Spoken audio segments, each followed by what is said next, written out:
in there. So, welcome back to Guitars and Galatians. This is number 3 of this particular series. Tonight's guitar submission is my Skull Baritone guitar. I built this thing about 8 months ago. I used a basic Cigar box right here, and I made a 30-inch scale guitar, and it has a bone nut, no frets. You must play this with a slide. And I used, what did I use for wood there? This is walnut for the fingerboard, and it is maple for the neck. No, this is red oak, sorry. It's red oak for the neck. I used open tuners and a scarf joint. I don't know if you can see the scarf joint. You should be able to. It's a pretty good camera now. The image of the skull is burned in. I used a tracing method and burned it in. I am really not that talented. I used an image off of Google essentially to do that. There is the eye bolt right there is for the bridge. This is essentially a cheap hinge for the tailpiece, with an extra hole drilled into it for the 3rd string. This knob here was given to me by a friend. I get face right direction there. This knob here was given to me by a friend, Patrick Hughes. When he saw this thing, he said, "You need this thing," and I was like, "Yep, I do. That definitely goes with it." I used the image of a skull because, let's face it, skulls are cool. So we're going to play this thing a little bit, and we're going to have a little bit of fun. See if I can get some sound out of it here.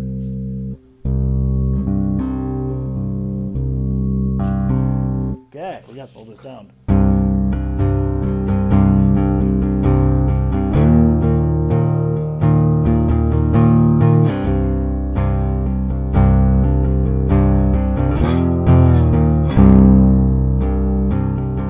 Love the voice of this one. This baritone voice. This is tuned to a C, G, C.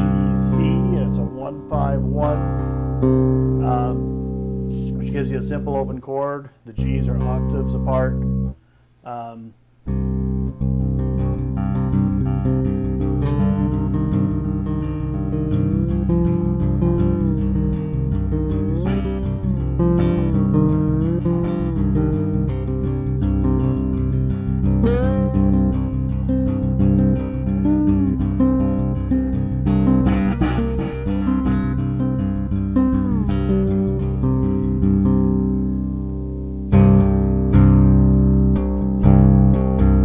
I usually use the highest string as a melody, typically.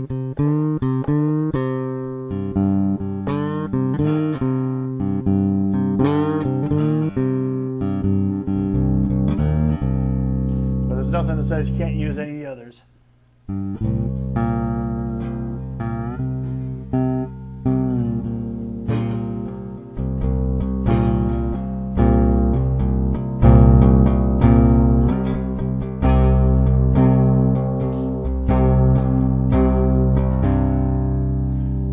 These things, I've been using just my fingers so far. So good on a pick. Just got to give it a little more volume. A little palm muting.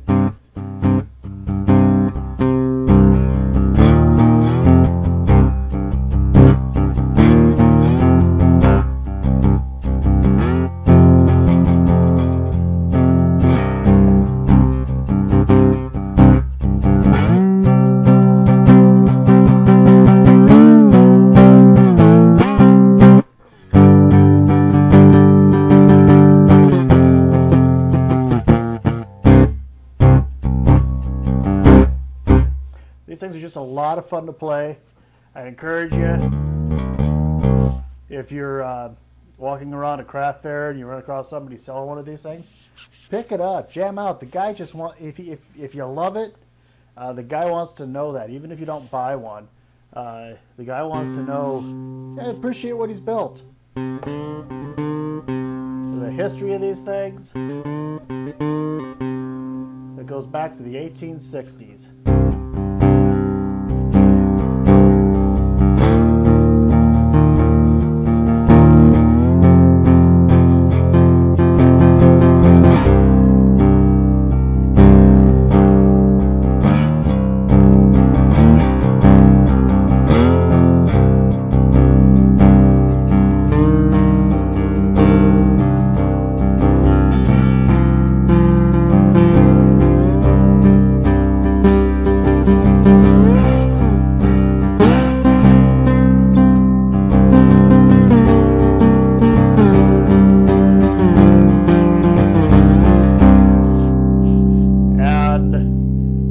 Once they pick one of these things up, it's really hard to put it down.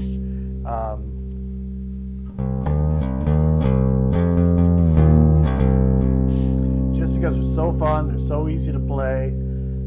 This is a great way to get somebody started because there's really no rules.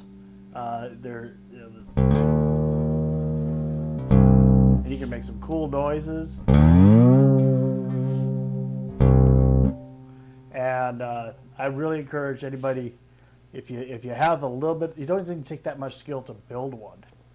Just proof positive, I build them for fun. Which reminds me, I have more stuff coming into my garage this afternoon.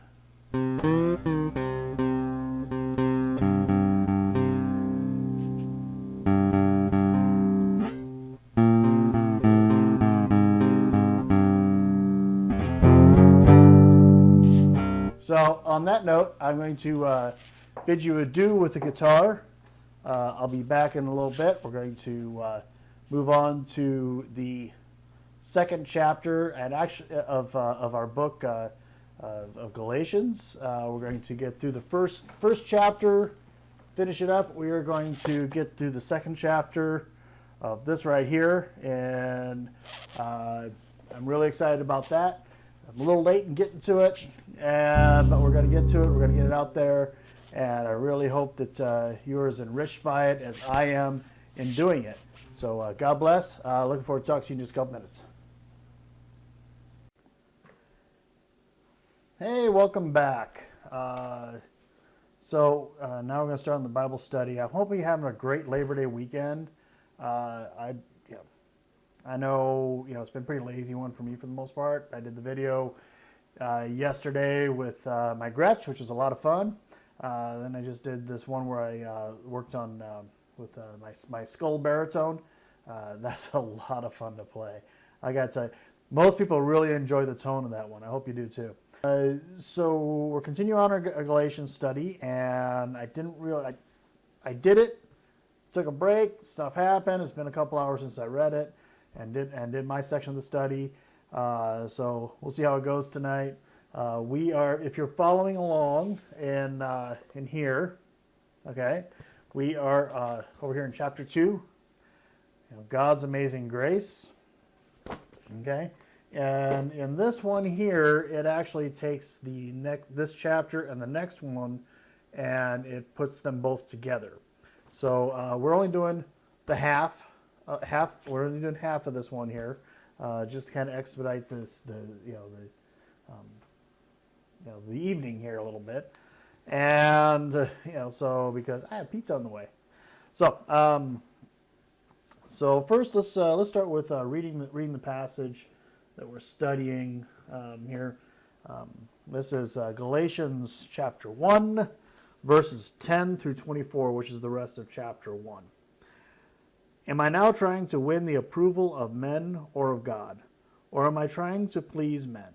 If I were still trying to please men, I would not be a servant of Christ.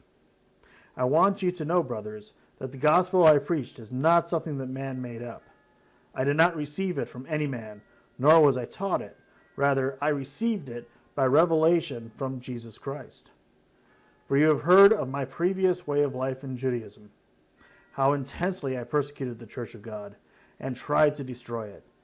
I was advancing in Judaism beyond many Jews of my own age and was extremely zealous for the traditions of my fathers. But when God, who set me apart from birth and called me by his grace, was pleased to reveal his Son in me, so that I might preach him among the Gentiles. I did not consult any man, nor did I go up to Jerusalem to see those who were apostles before I was. But I went immediately into Arabia, and later returned to Damascus. Then after 3 years, I went up to Jerusalem to get acquainted with Peter, and stayed with him 15 days. I saw none of the other apostles, only James, the Lord's brother. I assure you before God that what I am writing to you is no lie. Later I went to Syria and Cilicia. I was personally unknown to the churches of Judea that are in Christ. They only heard the report, the man who formerly persecuted us is now preaching the faith he once tried to destroy. And they praised God because of me. Okay.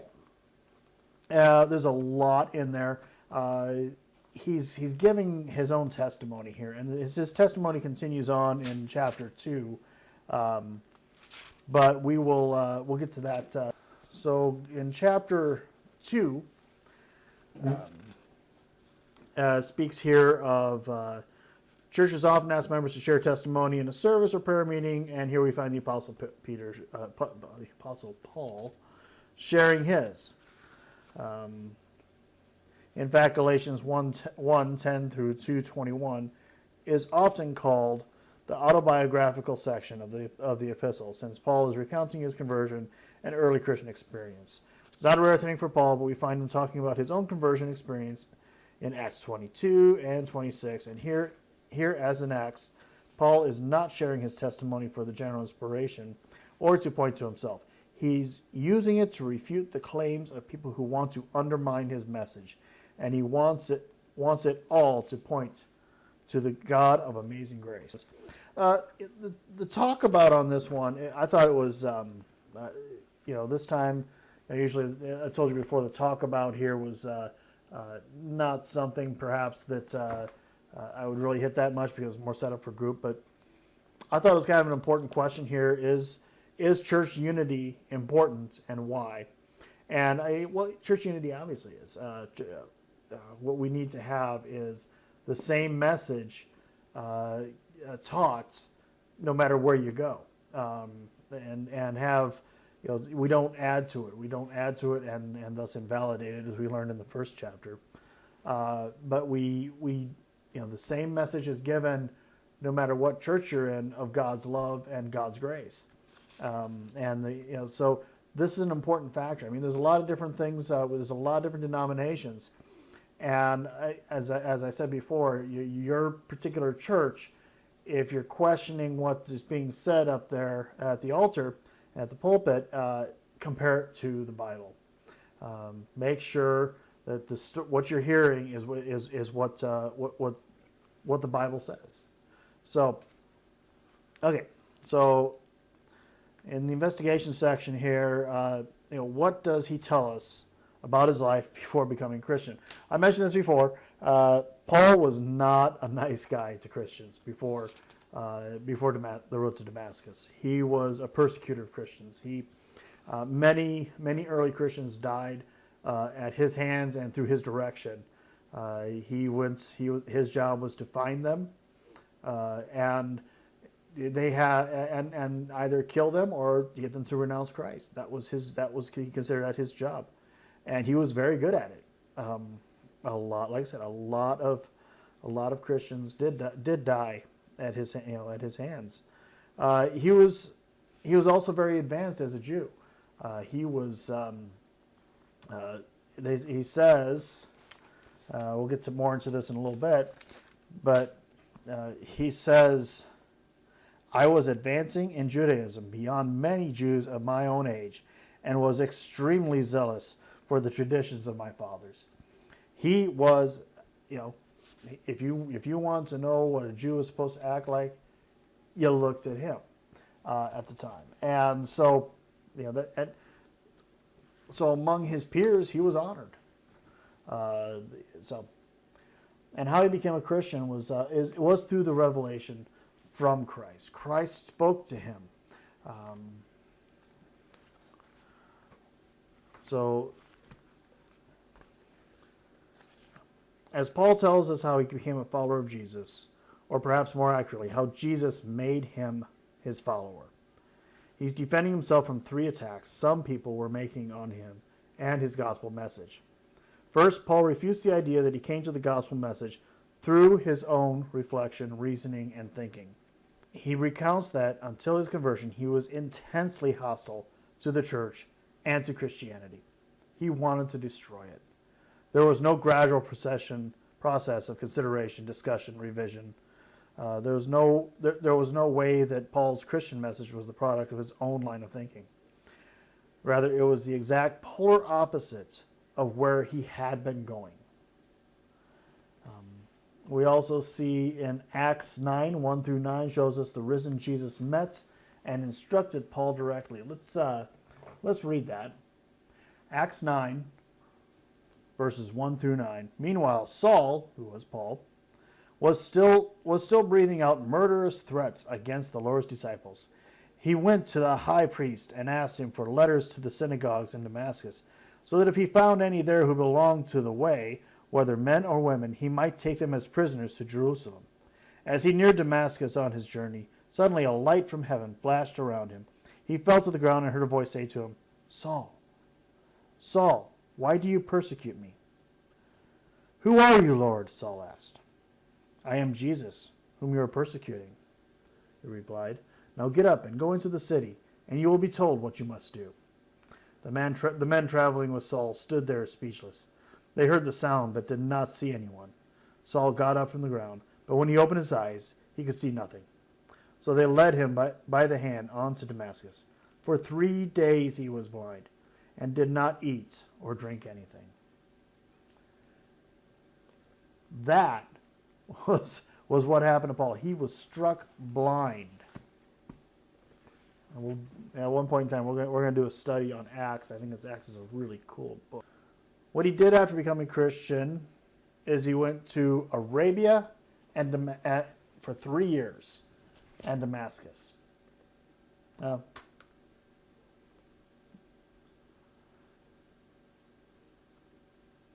Second, Paul undermines the claim that his gospel message was derived from others, from Christian leaders in Jerusalem. "I did not consult any man, nor did I go up to Jerusalem to see those who were apostles before I was." What he did after becoming Christian, he didn't go to Jerusalem and study with Peter and the others there.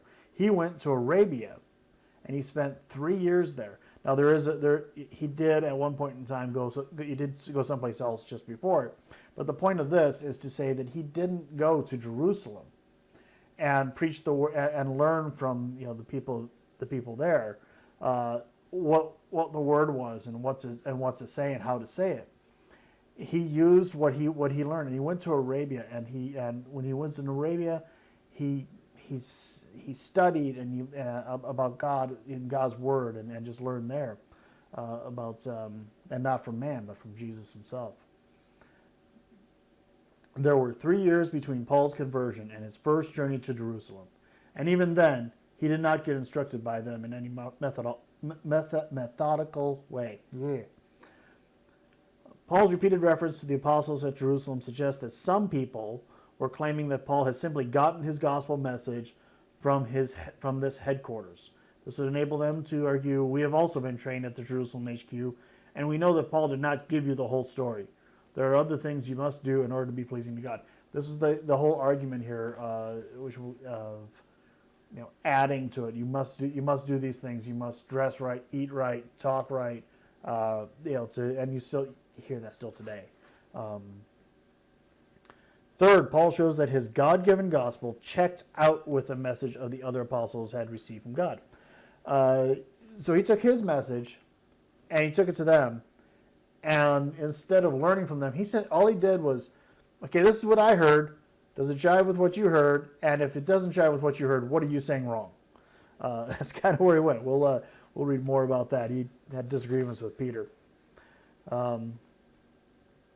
Peter, James, and the churches of Judea were among those who praised God for what he had done for Paul and for the message he had given Paul.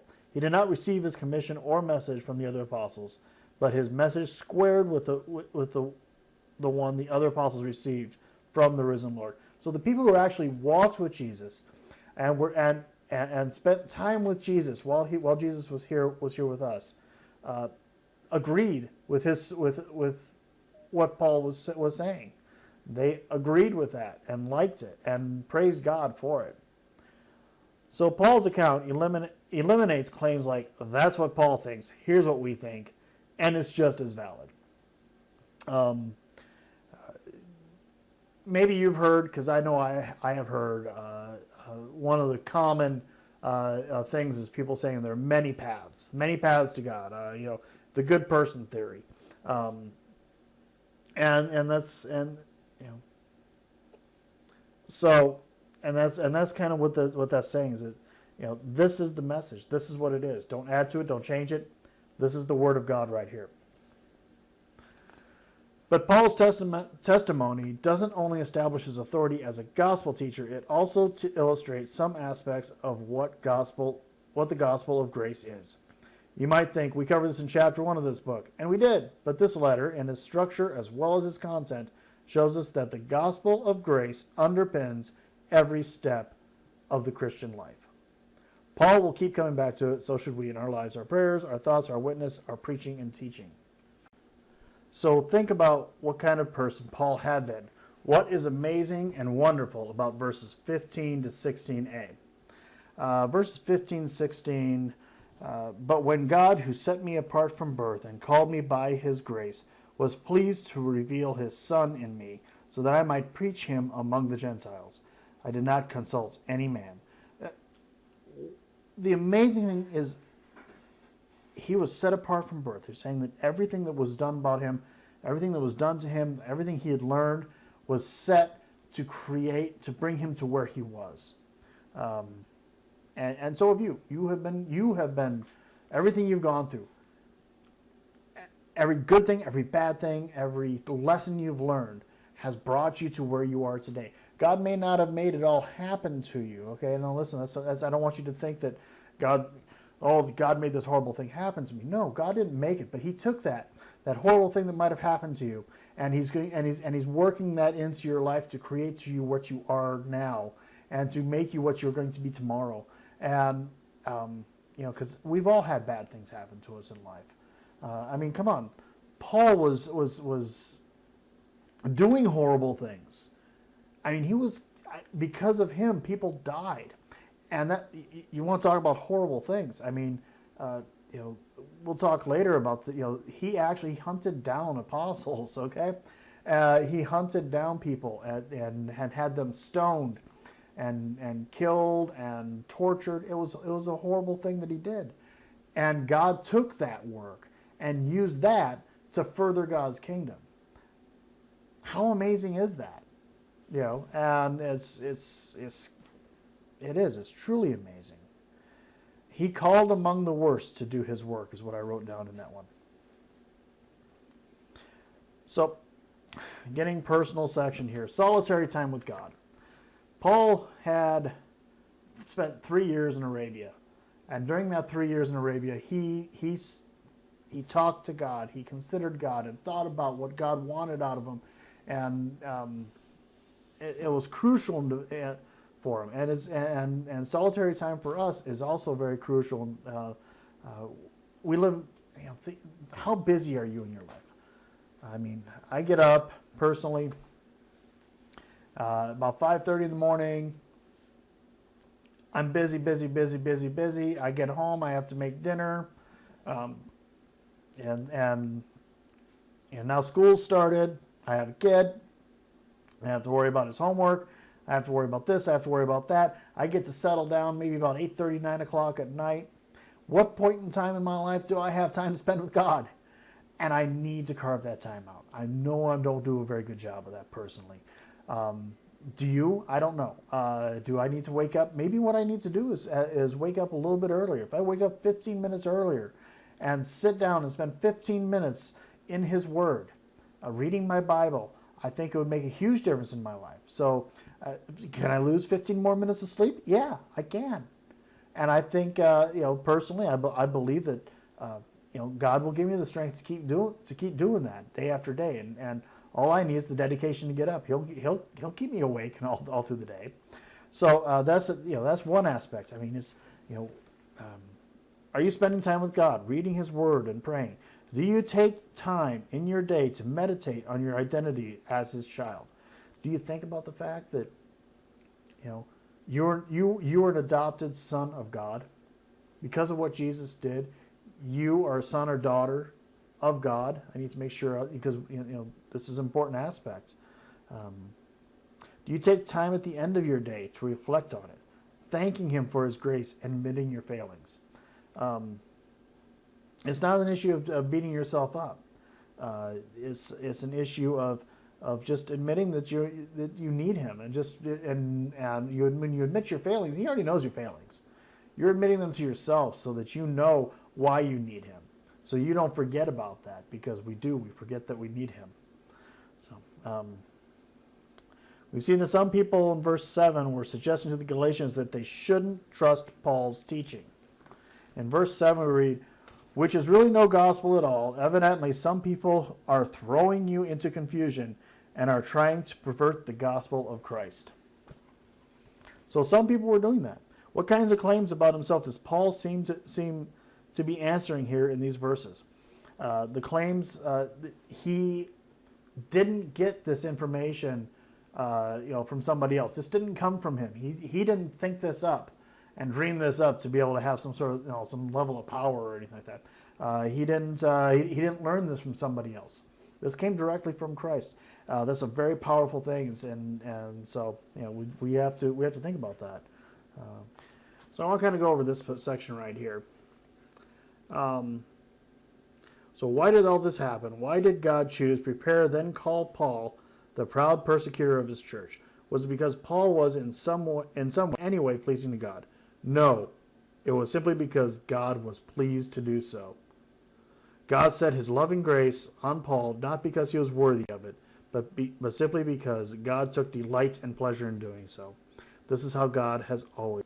For you were the fewest of all peoples, but it was because the Lord loved you. One of the things, why does God want to have a relationship with us? Why did He send Jesus down, a part of Himself, to be hung on the cross, to be beaten, flogged, hung on the cross, stabbed, and then turn away from Him and to accept all of our sin?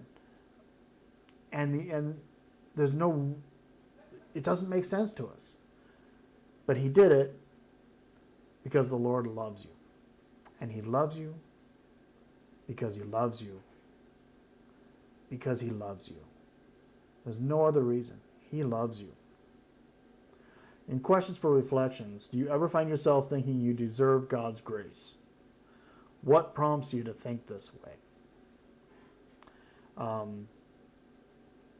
There are times that you start to think you're doing all this good work, and you deserve God's grace, or you think, I'm a member of my church, I'm a deacon of my church, and so I'm doing all this stuff, and I'm a good person, that concept. How does the gospel of grace free you from pride and from guilt? The gospel of grace means that nothing that I have done. Grace means that nothing that I have done and nothing I can do grants me this forgiveness. There is nothing in my power to be able to do that. I just made a bunch of noise, very sorry. There's nothing in my power to be able to earn the grace. So it just takes that load off of you. It lifts that off of your shoulders. That burden is gone. And with grace, if He's already forgiven me, when I mess up, when I make mistakes, I am forgiven. The grace is undeserved. It's undeserved forgiveness. It's not because I'm a good person or I've done this, and this. I haven't done the ABCs right. It's not because of that. So in what ways can you see how God works in your life before your conversion to equip you to serve Him after it? This gets a little bit personal, but a brief story. My wife had a stroke, and it will be, wow, 13 years in just a couple of months that this happened.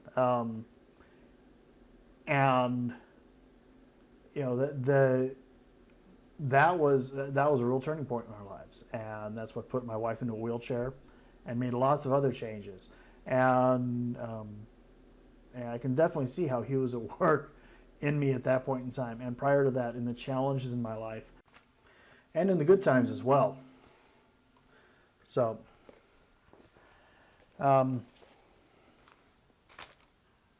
in part 2, same said chapter, we go to what God is doing. He reveals his risen Son to both the proud and the evil, the religious and the irreligious. So, people who you know who aren't going to church, or we call them unchurched, just because they don't go to church. God has revealed Jesus to them in some manner, shape, or form. Sometimes it's because of you and your activities that it happens. But that's not where grace finishes its work. Grace has continued to work in and through Paul. The apostle testifies not only of who he was and of how God converted him, but also of what a life lived under God's grace looks like. First, we read that God was pleased to reveal his Son in me so that I might preach. In verse 16. What Paul means here is not immediately clear. What does it mean that God revealed Jesus in Paul? The best interpretation of this is that Paul is combining two experiences in one. On the one hand, God obviously revealed Jesus to Paul on the road to Damascus. There, Paul finally realized who Jesus was. He had a personal encounter with the living Christ.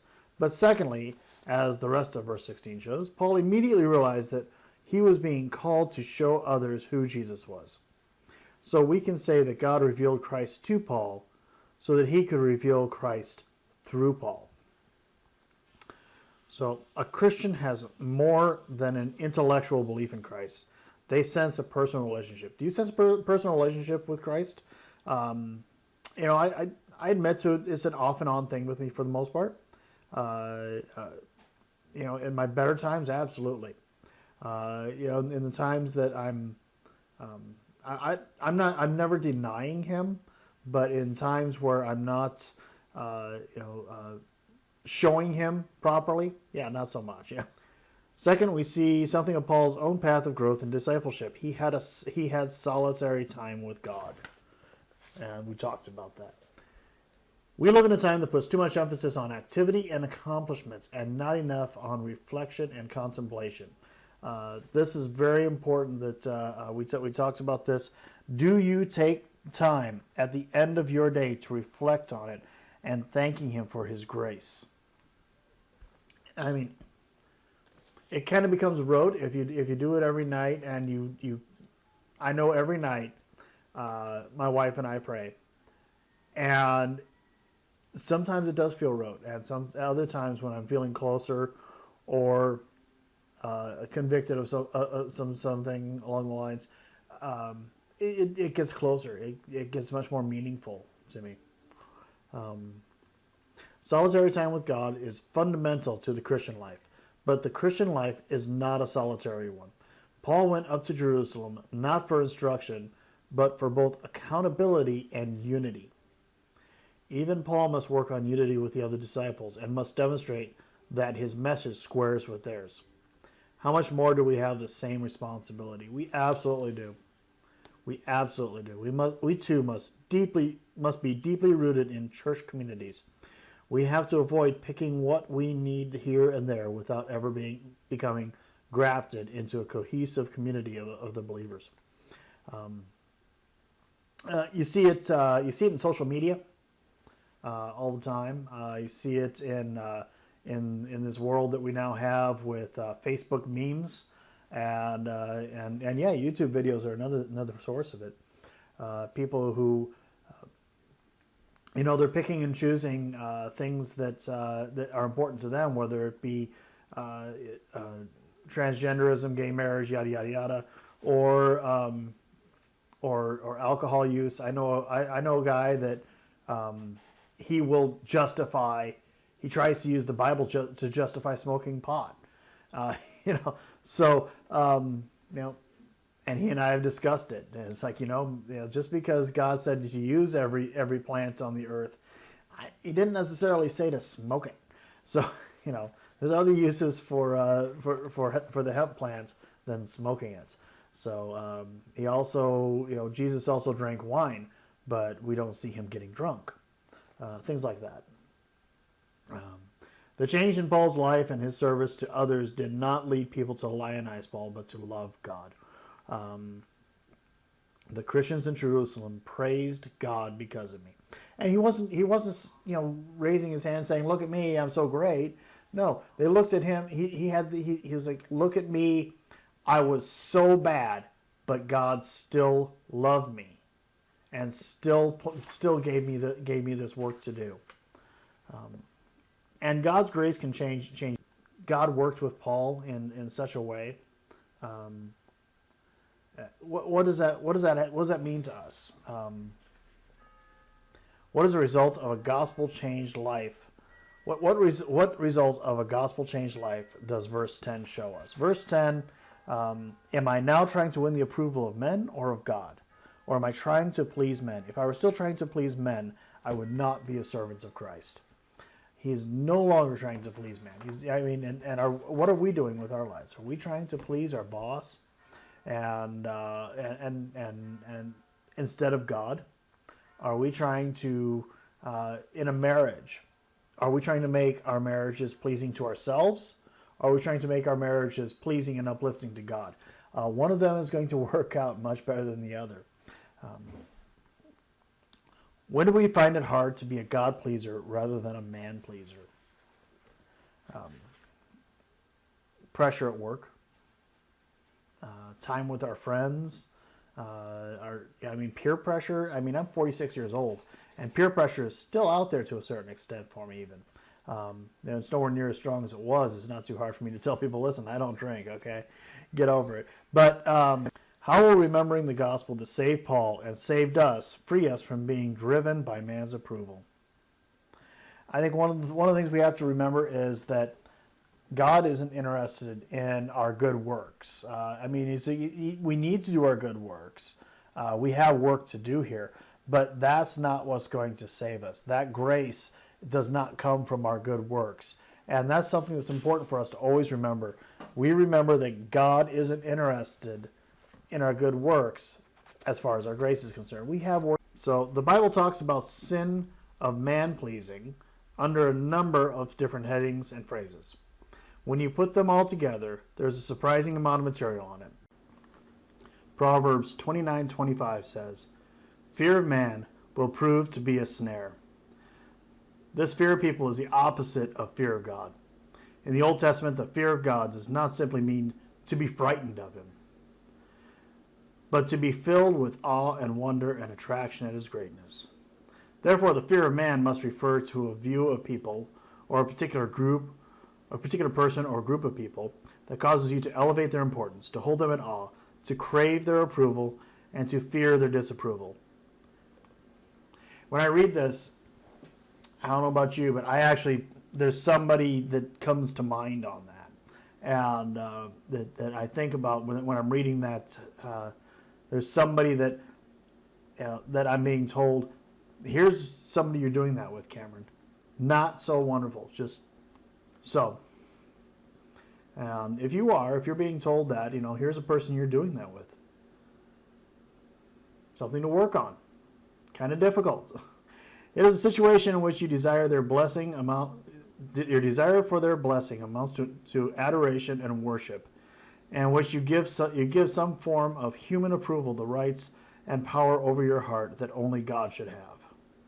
It means you'll be devastated by the loss of this approval if you felt criticized or contemned by God. So what this is saying is that, the Old Testament, the fear of God, which we read, do you fear God? And,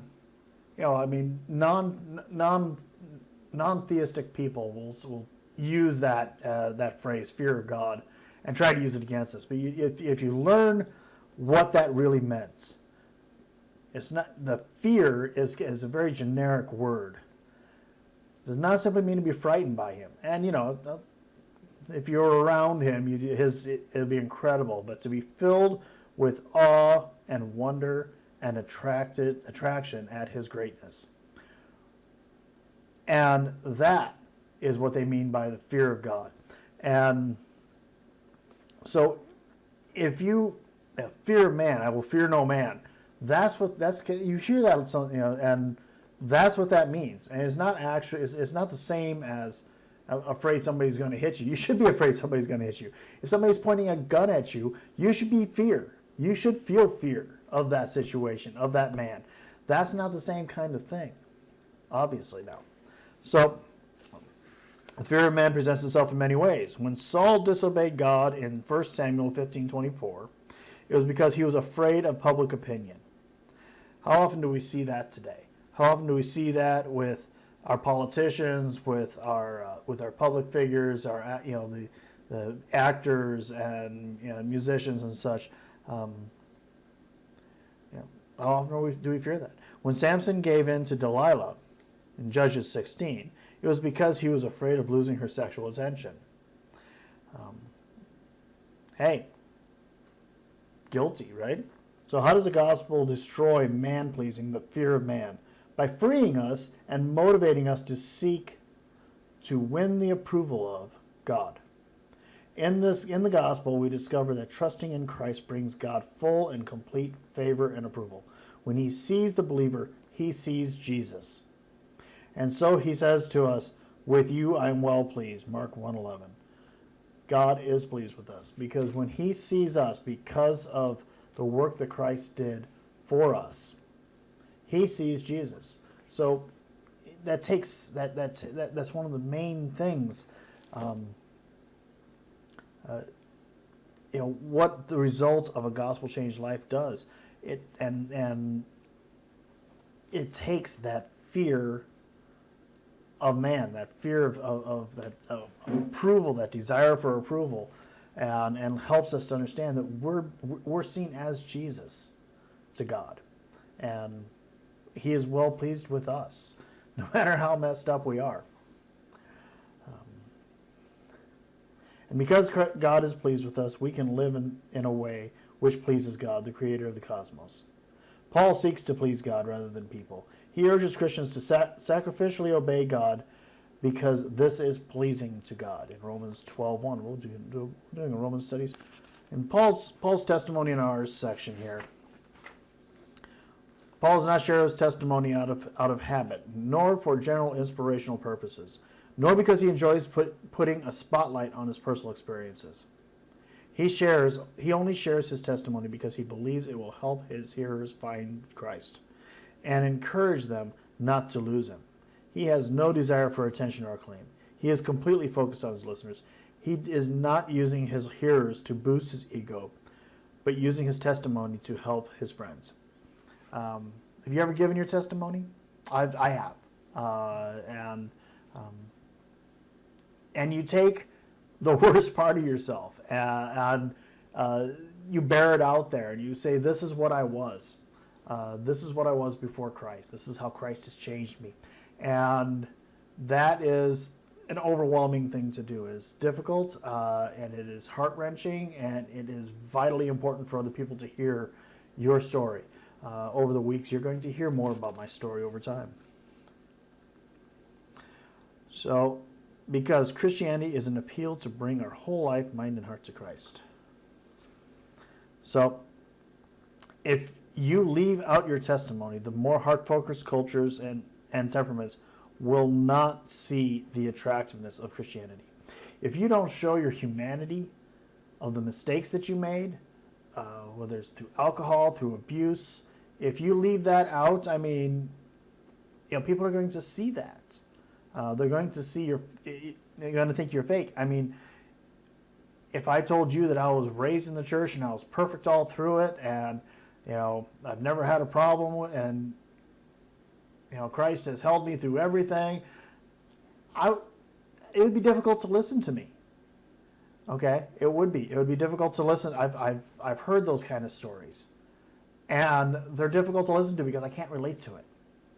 Your story is your story, so other people can relate to you, and relate through you. They can get to Christ, and it's through your brokenness, your misguided choices, your bad mistakes, that you will reach some other people. So that's an important thing for. At the same time, Paul also reminds us that we must only share our testimony if it is helpful to others. That's an important thing there. Strange as it may sound, it is very easy to use our testimony in a way that clouds the gospel. Yeah. The whole look at me, look at how I've changed, now I'm such a wonderful person thing. If we emphasize dramatic, gory, or sexual details, we may be sending the message, look at what an amazing case I am. Paul gets personal only to make the gospel clear. That's true. That's absolutely true. We need to make sure that these details that we give are pertinent to the situation. The fact that my wife had a stroke, and we've had to deal with that for the past 13 years, and our son, who was 8 months old at the time, grew up in that. That's quite the testimony, and I recognize that. But that only speaks to some people. That doesn't speak to everybody. So, we're not sharing our story for ourselves, but to help others understand and find Christ, to point others to the amazing gospel of grace which has changed our lives, and which we know can change theirs too. Questions for reflection. Right there. Questions for reflection. How could you give your life so that people would respect and praise God more because of you? How could you live your life so that people would respect and praise God more than you because of you? And you have to answer that question for yourself. I don't know what you're doing now. I don't know how you're living your life now. And how you're reaching out to others. Are you cocooning up? That's just something I'm kind of guilty of. One of the reasons I'm doing this channel is because I tend to cocoon up and not reach out to any other people. And for an introvert, this is a good option right here. How are you most tempted to fear men and seek their approval? I'd say at work is a huge one. Trying to please your boss. If you're some stage of your life, and for some people it goes on in their life for long term, are you worried about your parents? Are you trying to please your parents? Are you trying to please your parents after they passed away? Is there something about that? Your supervisor at work, I mentioned. Are you trying to seek the approval of your spouse above God? If you are seeking God's approval in your marriage, and your spouse is as well, you will have your spouse's approval. Okay, that's kind of how that works out. So you live to please. What would change if, in those moments, you live to please the God who is pleased with you? I think one of the ones I'm most guilty of is at work, trying to please my superiors at work. And if instead of trying to please them, I tried to please God, it would most likely be something along the lines of, my interactions with my clientele would be different, and God's hand would be in my work, and it would be uplifting to everybody there, and I believe that would cause a natural success in my work, and that would be reflected in how my supervisor sees me. And I think it would just kind of happen. If I please God, my supervisor will end up being pleased anyway, so what do I care about pleasing him? It's kind of how it goes. Now I have to do my job. Still, I can't just say, well, I can't do that because it's, I have, if I'm doing my work and I'm putting God first in my work will be successful because I'm doing it for God. If I'm doing, my work is ethical, my work is moral. If I'm doing my work and I'm trying to please my supervisor, I'm chasing something ethereal and something that is changing. And what pleases my supervisor today, because of a change in corporate policy, doesn't work tomorrow. So these are some of the things I have to think about. How committed are you to spending time with God, to spending time with other believers, to spending time telling others your testimony? I am spending some time telling my testimony now. I need to do better about doing it face-to-face, putting myself in situations where I can have that opportunity to do it face-to-face. I do feel semi-committed to spending time with God. I need to do better about reading the Bible every single day and reflecting on God and focusing on His will in my life, instead of get up, get going, get breakfast, get coffee, get everybody up, get everybody dressed, get everybody out. I need to do that. I need to spend that few minutes, even if it's just a few minutes in the morning, in the quiet, without the distractions of everything else going on. And then, because even if it's 10 or 15 minutes, it would make a huge difference in my life. Yes, definitely. Spending time with other believers, I could do a little better with that, I think. Attending church on a regular basis, being a deacon, yada yada. It sounds like I have a lot going on, but I don't. I think I can reach out to others. We have a men's retreat coming up on the weekend of September 25th. No, September 30th through October 2nd. We're going to be doing a men's retreat with my church, and that's something important. Is to be with other men, other Christian men, and if you're a woman, be with other Christian women, to work with each other and to comfort each other, and iron, just as iron sharpens iron. It's being with other Christians is very important, and I do seek out at the end of the day. I have a coworker at work that we'll spend some time just talking. Sometimes it's about God, sometimes it's about work, sometimes it's about our families. But I consider that very important. It might be 15, 20 minutes, a half hour. Kind of puts me a little late getting home, but traffic's better afterwards. I find traffic's a little bit better when I leave after that. So that's one of the things what are some things that you do?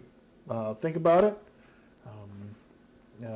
I'm going to work on this. We're going to be doing Chapter 3, Gospel Unity, next weekend. And that will cover the second half of this lesson right here. Say hi, Jonathan. Hi. My 13-year-old. You guys might remember me from another video that we did. The unboxing. Yes. So if you're into gaming, look up Anonymous Chills 4. Anonymous Chills 4. He's just getting started. Yeah, even though the recording system that I had stopped recording in the middle of my thing. I'll edit that out. Don't worry about disk space. I'll edit that out. So anyway, that's what I'm going to be working on, and between now and then we'll have some other fun stuff going on, some more guitar, some more just random thoughts. I'm thinking good conversation about the past couple of weeks' sermons at my church, because I think they're very pertinent to today's what's going on right now, because they did delve into the concept of politics and public service, and our what we should do as Christians and how we should act as Christians in the public world.